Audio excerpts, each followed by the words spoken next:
Hi, my name is Blakely Graham, and this is my persuasion speech. These are my 6 audience members. Hannah, Trace, Kayla, Caitlin, Madison, Anna.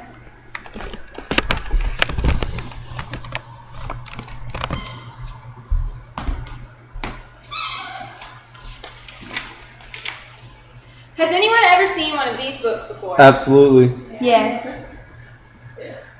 Well, if you haven't, it's a standardized testing book.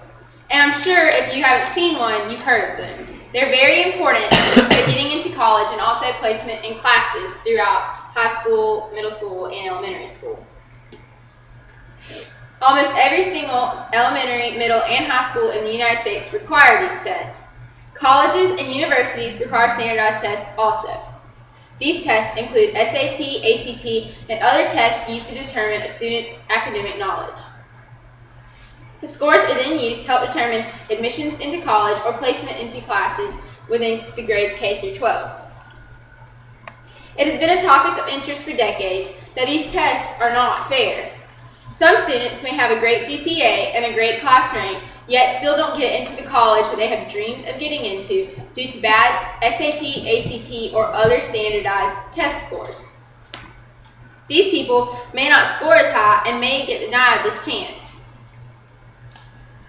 Standardized tests are not helpful or fair, they're not reliable, and they do not provide information about the student's dedication and commitment towards their schoolwork.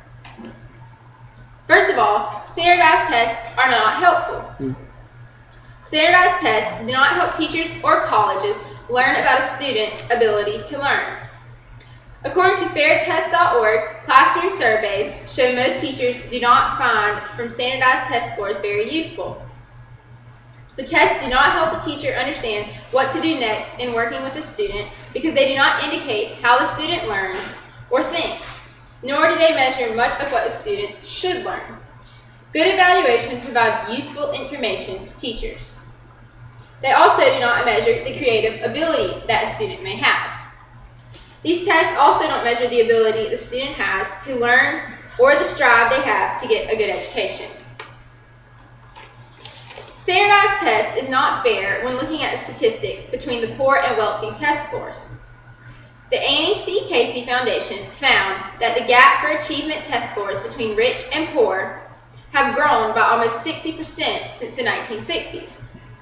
The playing field is far from level when we continue to use tests when we know that at the outset that wealthy students will do better. This is due to the education that wealthy students can afford from private schools, private tutors, and also online classes. There are also better ways to evaluate student achievement.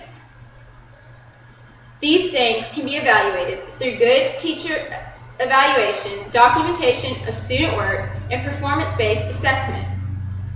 These involve direct evaluation of real learning tasks, provide useful material for teachers, parents, and for the public. Standardized tests are not reliable. A test is completely reliable if you get the same results every single time you take it.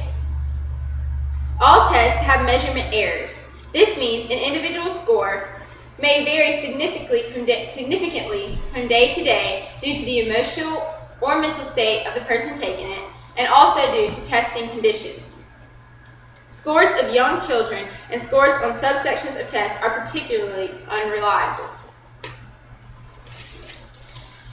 According to CampusExplorer.com, standardized tests favor students from English-speaking homes. Students whose second, not first language, is English most likely do not score well on English sections of standardized tests. This is because they are not used to hearing the English language spoken grammatically correct in their homes and do not have the advantage that English-speaking children do have.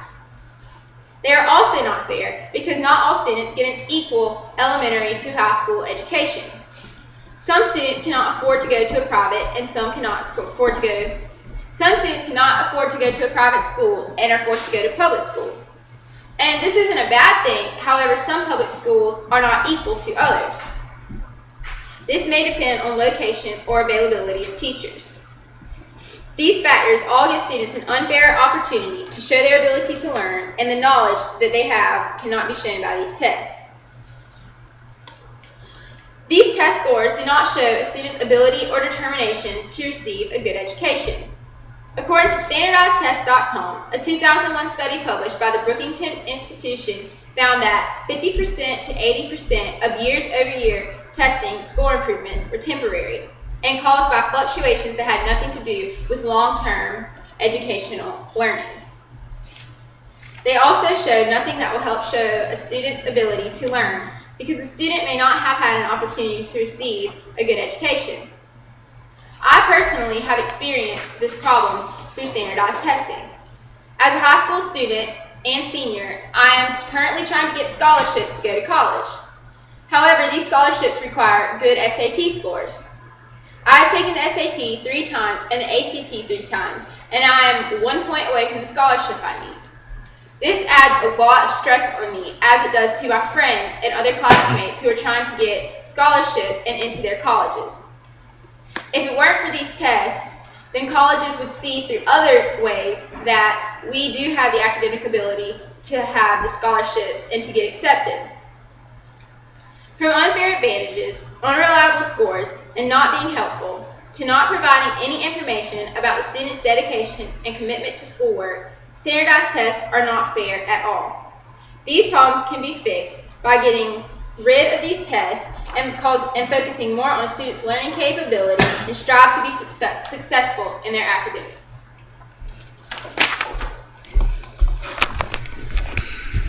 Repair, trace, Kayla, Caitlin, Madison, Anna.